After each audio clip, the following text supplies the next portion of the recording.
Nah sekarang lihat kalimatnya. Saya tidak ciptakan manusia, kata Allah, kecuali tujuannya untuk ibadah. Artinya kalau ada manusia yang tidak ingin ibadah dalam hidupnya, maka maaf, dia sedang keluar dari esensi kemanusiaannya.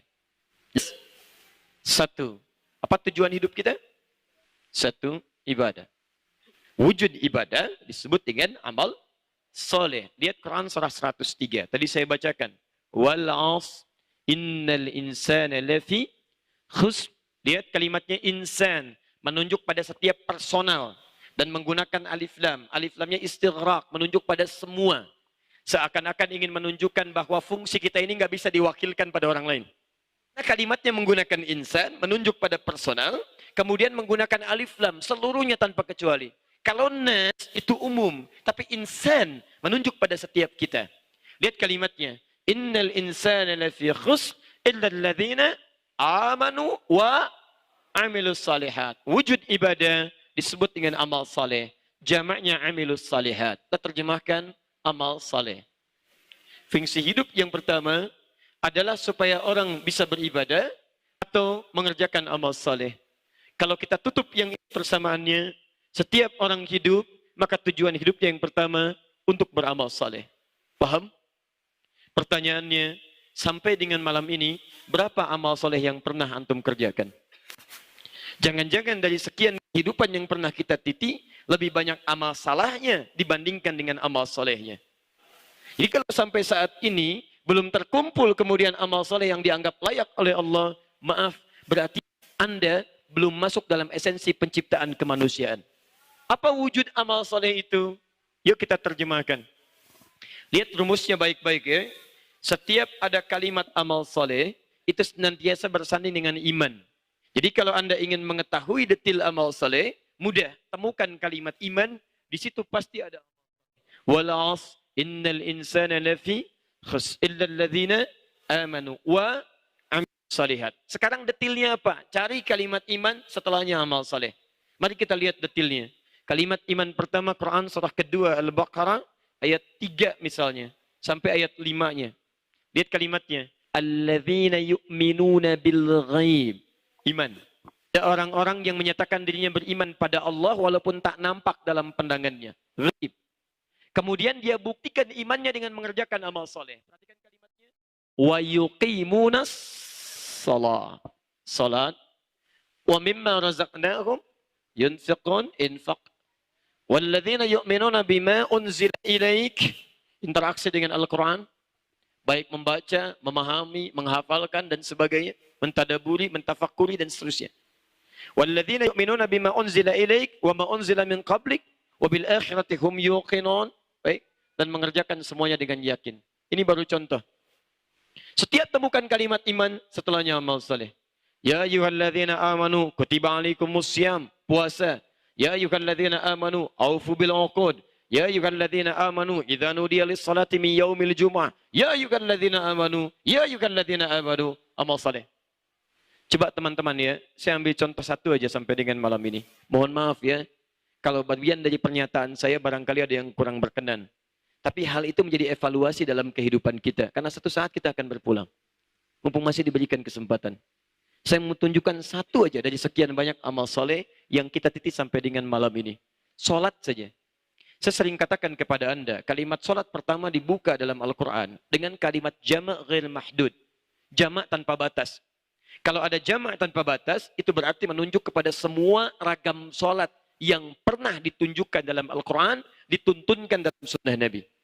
Kalau semua jenis solat, itu berarti mencakup yang fardunya plus sunnahnya. Karena itu bentuk tulisannya ditulis dengan alif, lam, sad, lam, wawu, fathah tegak, ta. Ya, mencakup yang fardu dan sunnah. Ini baru sholat, yang lainnya. Saya tanyakan kepada Anda, pernah nggak selama hidup ya? Ini evaluasi kita saja, kita belum bicara turunan materinya. Pernah nggak antum selama hidup keluarkan semua jenis sholat yang disebutkan di Quran dan hadis? Lalu Anda bikin menunya misalnya. Hei Anda yang pernah belajar bertahun-tahun hanya untuk mencari dunia. TK sekian tahun, SD 6 tahun, SMP 3 tahun, SMA 3 tahun, S1 4 tahun, S2 2 tahun, S3 2 tahun. Berapa tahun Anda kumpulkan untuk mengejar dunia? Berangkat gelap, pulang gelap, ada yang ikut seminar, ada yang ikut stadium general, macam-macam Anda kumpulkan. Pertanyaan saya, dari sekian menu dunia yang pernah Anda rinci, sampai Anda tegaskan, mau kuliah sekian SKS, ini materinya, Anda pelajari, saya tanya pada Antum, kurikulum kehidupan Anda pernah nggak Anda keluarkan? Berapa SKS Anda pernah tunaikan pelajaran sholat itu? Berapa SKS Anda pernah kumpulkan materi sholat itu? Satu aja yang paling sederhana. Pernah nggak Anda keluarkan? Ini sholat fardu saya subuh sampai dengan isya. Itu wajar. Yang jadi pertanyaan, di luar itu pernah nggak? Ragam sholat saja jangan-jangan kita nggak pernah kenal. Tahajud, qiyamul lail, rawatib yang 12 rakaat. Syuruk itu, duha itu, sholat wudhu itu. Semua jenis sholat-sholat sunnah pernah kita keluarkan. Itu baru sholat. Jadi kalau ada anak kecil usia 5 tahun, usia 6 tahun, sudah mengerjakan sholat sunnah, Anda diberikan 50 tahun, 60 tahun, baru kenal sholat fardu, Anda butuh berapa tahun lagi untuk meningkatkan amal soleh? Saya mau tunjukkan pada antum sekalian. 2 hari lalu, ya saat kami melepas dari siswa kami yang akan ke Sudan, saya melihat fenomena luar biasa. Jadi anak-anak kecil yang belajar di kelas informal, kelas malam. Teman-teman, terkumpul hampir 100 orang anak. Datang dari berbagai daerah yang berbeda. Usia mereka variatif. Tapi rata-rata di kisaran 4, 5, 6, 7. Tahukah Anda? Pelajaran malam dimulai ba'da maghrib. Kalau maghribnya saja, ya wilayah Bekasi misal, jatuh di 17.50. Tahukah Anda bahwa 17.30 mereka sudah mulai berada di masjid. Jadi sebelum adzan sudah ada di masjid. Salat berjamaah, menata saf sendiri. Kemudian selesai maghrib, mereka menghafal Quran. Ba'da maghrib, menghafal Quran, mereka salat isya berjamaah. Ba'da isya, murajaah lagi. Kemudian mereka mendekat pada gurunya, lalu melepas gurunya, baru pulang ke rumah jam 9 malam. Jadi kalau Anda diberikan 40 tahun, 50 tahun, mohon izin, sampai malam ini pun sudah puluhan tahun diberikan, bahkan sudah qomat belum tergerak ke masjid juga, Anda butuh berapa tahun lagi untuk mengalahkan anak-anak usia 4-5 tahun? Berita kurang menyenangkannya, mereka belum taklif. Jadi belum ada kewajiban beban ibadah. Tapi sudah mau ibadah. Belum azan, Masya Allah sudah ke masjid. Antum sudah qomat belum tersentuh juga. Antum butuh berapa tahun lagi? Itu poinnya. 2. Nih. Fungsi hidup manusia diisyaratkan di Quran untuk menjadi khalifah. Kan saking tingginya misi ini, itu Allah hanya tunjuk manusia bukan malaikat. Malaikat memberikan isyarat tidak ditetapkan oleh Allah. Hanya manusia. Quran surah kedua ayat 30. Paling kiri sebelah atas. Wa idh qala rabbuka lil malaikati inni ja'ilun fil ardi khalifah. Dan ingatlah, tuh kata Allah ingat. Antum mesti ingat. Awas disebutkan ingat karena ada yang lupa. Itu masalahnya. Bukankah kalau orang sudah lupa suka nggak ingat? Karena itulah dalam bahasa Al-Quran diistilahkan dengan kalimat simpel. Id, dan ingatlah. Hei, ingat ya, ingat. Fungsi hidup kita itu bukan sekedar antum hidup, berangkat gelap, pulang gelap, kadang tertawa, kadang sedih. Bukan cuma itu. Ingat baik-baik kata Quran. Bahkan saking tingginya fungsi kehidupan ini, kami sampaikan ini pada malaikat. Malaikat mesti tahu nih. Nih fungsi saya ciptakan manusia. Malaikat, kamu mesti tahu. Apa fungsinya? Lihat, inni ja'ilun fil ardi khalifah. Saya jadikan manusia itu di bumi sebagai khalifah. Lihat, khalifah bukan sekedar pemimpin. Bukan sekedar pionir. Pertama, kata khalifah itu dari kata khalafa, yang menggantikan. Kalau sudah menggunakan jenis sifat, pakai tak di ujungnya, itu berarti menunjuk sifat saling, terus. Jadi pertama kita diberikan kesan bahwa kehidupan kita ini akan saling menggantikan satu dengan yang lainnya. Wafat, kemudian generasi pertama, muncul generasi kedua. Wafat generasi kedua, muncul generasi ketiga. Kemudian ayahnya meninggal dunia, anaknya meneruskan. Anak meninggal dunia, cucunya meneruskan. Karena itulah setiap generasi senantiasa menyiapkan generasi terbaik setelahnya supaya bisa menggantikan lebih baik bagi generasi sebelumnya. Perhatikan wujud keterangan dalam Al-Quran, surah ketiga Ali Imran, ayat 35 sampai 37. Idh qalat imra'atu Imrana, Rabbi inni nazartu laka ma fi batni muharrara, fataqabbal minni, innaka sami'ud du'a. ketika Hannah dalam kandungannya bermohon kepada Allah, meminta kepada Allah agar bayi yang dikandung lebih dekat dengan Allah, lebih baik daripada ibu dan bapaknya, dan lebih mulia untuk menggantikan tugas generasi setelahnya. Teman-teman, saya ingin tunjukkan kepada Anda. Lihat baik-baik sini. Imran menikah dengan istrinya Hannah. Punya anak namanya siapa? Maryam. Maryam punya anak namanya siapa? Isa alaihissalam. Lihat baik-baik.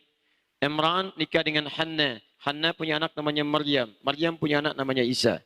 Saya agak cepat saja. Saya tidak akan uraikan detail. Lihat baik-baik sini. Generasi saling menggantikan. Tapi isyarat Quran, generasi yang menggantikan itu mesti lebih baik daripada generasi sebelumnya. Perhatikan.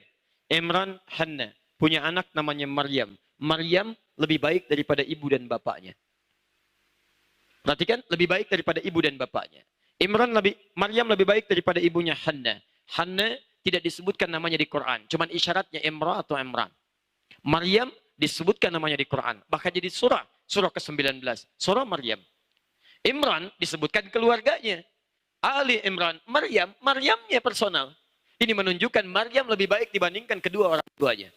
Bukti kedua, Hannah bisa mengandung dan melahirkan, menikah dulu dengan Imran. Disentuh Imran, lahir Maryam. Maryam, Masya Allah, bahasa Qurannya, walam yamsasni bashar. Tidak pernah disentuh oleh laki-laki manapun. Quran disebutkan namanya langsung, bahkan plus bin atau bintinya, ini menunjukkan bahwa peristiwa itu hanya akan terjadi pada orang ini, tidak akan terjadi pada orang-orang yang lainnya. Walaupun dia mencoba untuk memiliki nama yang sama. Namanya Isa, Masya Allah. Isa laki-laki perempuan. Laki-laki, makanya Isa bin Maryam. Ingat, bin itu artinya anak laki-laki. Binti artinya anak perempuan. Isa anak laki-lakinya Maryam. Jelas? Pertanyaannya, Isa Nabi bukan? Rasul bukan? Maryam Nabi bukan?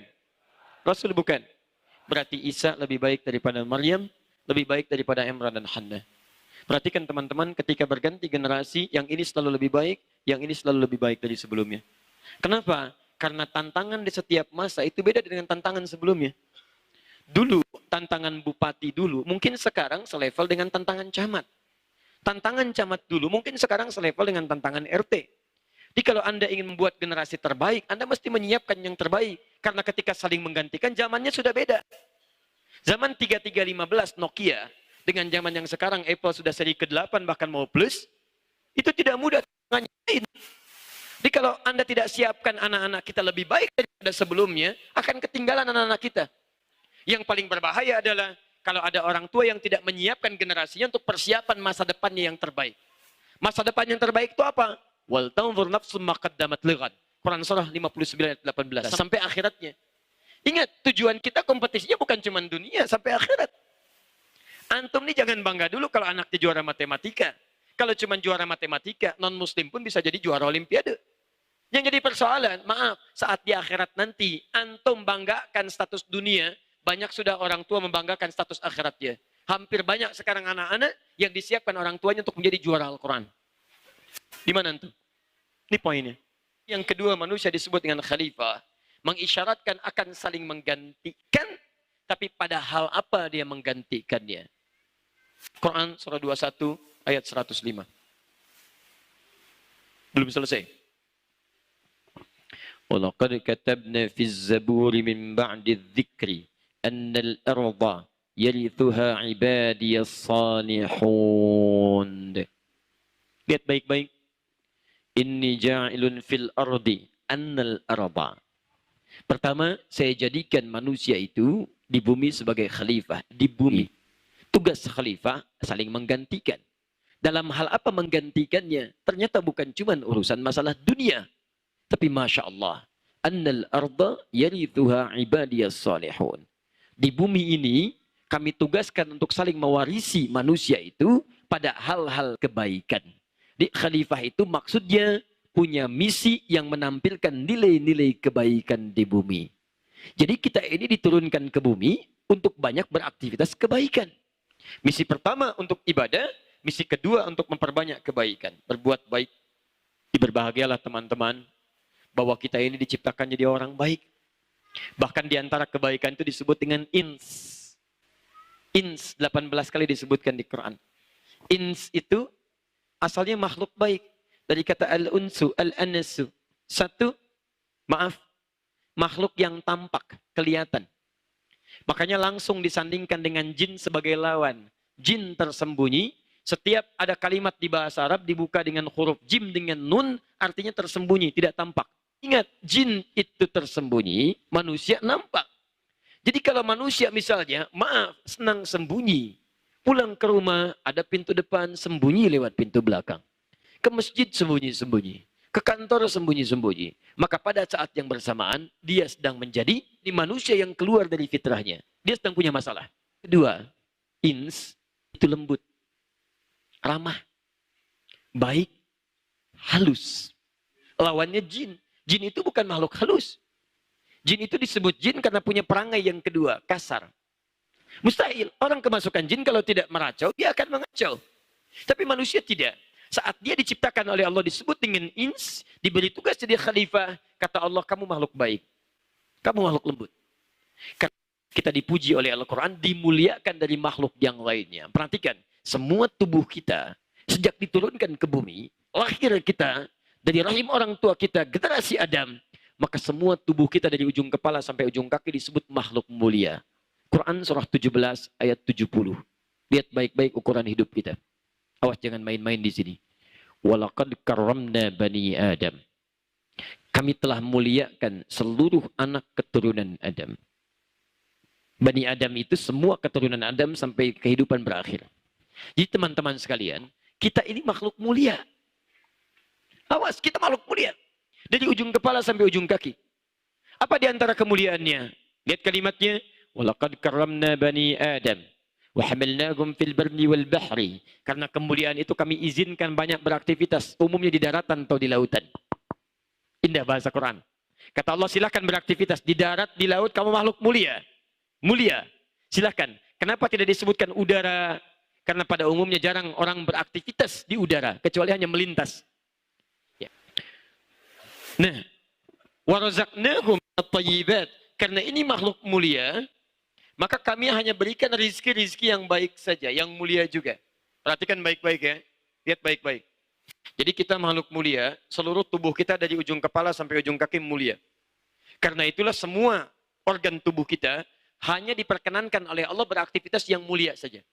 Mulai dari pikiran. Kita tidak boleh berpikir yang buruk-buruk. Inna ba'dadhanni itham. Awas, kata Quran, sebagian dari prasangka kita itu akan jadi buruk, bahkan dosa. Jadi karena kita makhluk mulia, maka prasangka kita pun hanya yang baik-baik saja. Ketika Anda menyaksikan hal yang tidak bagus, maka Anda sedang merendahkan martabat Anda di hadapan Allah Subhanahu wa taala. Dan Allah, maaf ya, Anda kelihatan teman saja, lihat gambar yang tidak bagus, Anda malu. Kenapa Anda tidak merasa malu ketika dilihat Allah? Dan cepat. Saya sering katakan kepada Anda mengelak dengan cepat sampai ke ujung kaki. Kaki kita itu mulia. Makanya ketika jalan, orang mulia itu beda. Quran surah ke-25, ayat 63. Masya Allah. Mau jalan ke hotel mulia. Orang mulia, lain cara jalannya. Wa ibadur rahmanil ladzina yamshuna 'alal ardi hauda. Hamba Allah yang penyayang itu, kalau jalan-jalannya tawadhu, tidak sombong. Tawadhu. Dan disebut hamba Allah yang penyayang. Jadi kalau Anda kemudian jalan, kaki Anda dipakai sombong, saat yang bersamaan Anda tidak diaku oleh Allah sebagai hamba Allah yang penyayang. Anda tidak diaku orang tua, Anda bisa kecewa. Siapa yang tidak merasa kecewa kalau tidak diaku hamba oleh Allah? Ayo. Para pendosa saja kalau tobat disebut hamba Allah. Quran surah ke-39 ayat 53. Ini dosa sedemikian besar. Qul ya ibadiyalladzina asrafu ala anfusihim la taqnatu min rahmatillah. Katakan Muhammad pada hamba-hambaku yang merasa banyak dosa tapi mau taubat. Jangan putus asa dari rahmat Allah. Ini orang sombong. Jadi begitu dia sombong tidak mau bertobat, tidak diaku.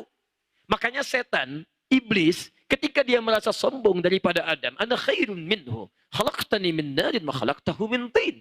Saya lebih hebat daripada Adam. Kau ciptakan saya dari api, dia dari tanah. Tidak levelnya. Yang dicipta dari api nyembah, sujud kepada yang dicipta dari tanah. Tidak diaku oleh Allah. Ukhruj, keluar. Keluar. Kamu bukan bagian dari hambaku yang taat. Keluar, pergi. Coba Anda bayangkan. Jadi ketika Anda jalan dalam keadaan yang tidak baik, Anda sedang tidak diaku oleh Allah Subhanahu wa taala sebagai hamba. Makanya antum coba mikir-mikir dulu kalau mau sombong. Hati-hati. Quran surah 31 ayat 18. Wala tamshi fil ardi maraha. Jangan jalan, jangan terlalu congkak. Fir'aun sombong, selesai. Fir'aun punya kedudukan, ngaku Tuhan bahkan, ana rabbukumul a'la. Kemudian sombong. Hei teman-teman yang punya kedudukan, saya kasih tahu dari sekarang ya. Fir'aun tuh kedudukannya hebat sekali. Dia raja, punya pasukan besar, banyak ditakuti, kata-katanya menggelegar. Jadi kalau bicara, kalau tidak suka sesuatu, bukan cuma membuat kita tegang, tapi bisa menghadirkan kehilangan nyawa. Itu saya tidak suka dengan rambutnya itu. Tolong pisahkan kepala dari badannya. Oh, luar biasa, ngaku Tuhan, banyak kedudukannya, bala tentara banyak dan sebagainya. Tapi sombong, habis. Terus antum, kedudukan tidak seperti Fir'aun, pengen ikutan sombong. Antum telat. Ketinggalan. Ketinggalan. Dan keterlaluan. Hei yang punya kekayaan, mau sombong? Dulu sudah ada Qarun. Quran surah 28, ayat 76 sampai dengan 80. Dan qadarullah ini dua-duanya, satu masa, satu zaman, satu tipe. Pengusaha hitam bertemu dengan penguasa zalim. Inna Qaruna kana min qaumi Musa. Qarun itu termasuk kaumnya Musa. Fabagha alaihim. Sombong dengan hartanya. Jadi kalau togo, sombong dengan kedudukan. Bagho, sombong dengan harta. Mirip tapi berbeda.